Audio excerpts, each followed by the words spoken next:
Assalamualaikum everyone! How are you? Ayan pala, alis kami kasi mag-grocery kami ng konti. Kasi wala na nga kaming diaper at saka kung ano-ano pa. Ayan, tapos, sabi ko sa asawa ko, wag na akong sumama. Sabi niya sumama na daw ako kasi nga daw, gusto niya daw ako laging kasama. Ay, talaga naman ang aking asawa, napakabait. So sweet. Ayan, tingnan nyo, mukhang uulan pa nga. Tignan nyo ang ulap. Ayan. Tingnan ang ulap. Ay, nako talaga. Kaya nga sinasama ang pakiramdam ko kasi nga mukhang naulan. Ayan pala, sabi ng asawa ko, ay kakain pala kami dyan sa Dosa Hut. Ayan, umorder kami ng mango lassi. Ay, ang sarap pala niyan. Ano yan eh, mango, tapos yogurt, tapos mango puree. Ay, ang sarap talaga. Alam nyo ba? Sobrang sarap. Kaya ako nga nakaubos niyan eh. Ay, sabi ko sa asawa ko, ay, ang sarap pala. Gumawa tayo nito. Tapos ayan yung asawa ko, natatawa. Oh, sabi ko, tikman niya. Oh, ay, oo nga, sarap daw, sabi niya. Tapos ayan pala ang in-order namin na dosa masala. Ay, ang sarap niyan. Alam niyo ba, ang nasa loob niyan ay patatas. Sobrang sarap. Ano ba yan?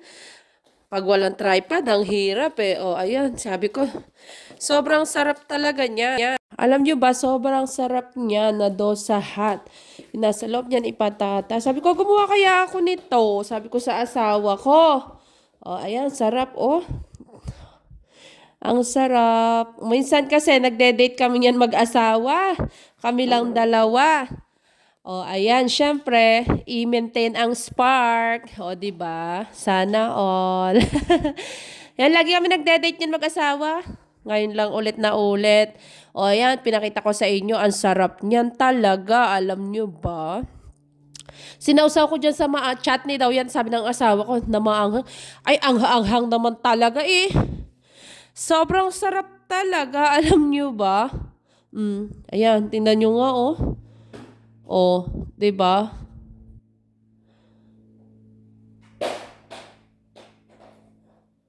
Tapos alam niyo ba, ang swerte ko talaga diyan sa asawa ko na 'yan.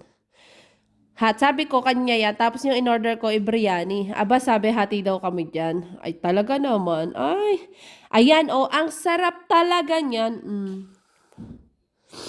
Ayan, tinakpan ko yung bibig ko, nakakahiya eh. Sarap, 'di ba? Ay, alam mo, sarap talaga. Parang sabi ng asawa ko, buhusan, lagyan daw siya ng tubig sa baso. O, pagsilbihan ang aking asawa. Oh, kasi nga iniintay namin yung isang pagkain namin na biryani.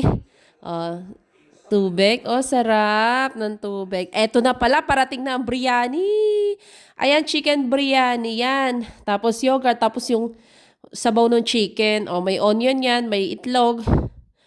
Tapos may lemon. Sabi ng asawa ko, masarap ba? Mas masarap ba sa biryani house o sa Dosa Hut? Sabi ko, mag-intay ka at hindi pa nga nauubos eh para titikman ko talaga kung anong lasa. Sabi ko ganun sa kanya.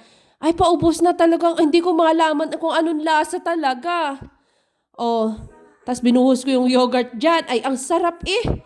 Oh, di ba? Ubos na.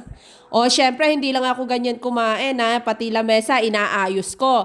Kasi, kahit sila ay may mga may mga server, mga ganun ba, ay dapat may etiquette din tayo sa katawan. Ganyan ang tamang manners sa mga nakain sa labas.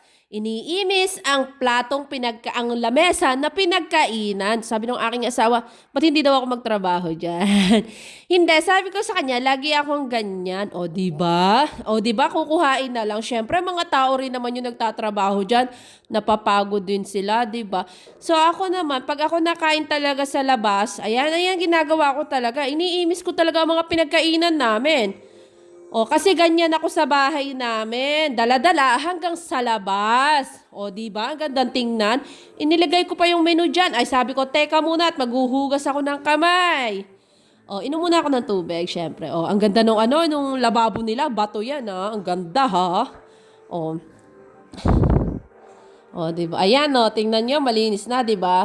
O, sabi ko, may tissue pa. Ay, nakalimutan. Ayan. O, isa pang, ano, punas. O, tapos inusod ko yung mga upuan. O, tapos yung Minoy, binalik ko dun sa inupuan namin sa lamesa. O, di ba? Ang gandang tingnan na. O, yung bote. O, yung bote din, hindi ko nakalimutan, syempre. O, ayan, di ba? Kukuhain na lang nila. Tag-grocery na pala kami. Ayan na mga sa Aldi na naman kami napunta. O, ayan.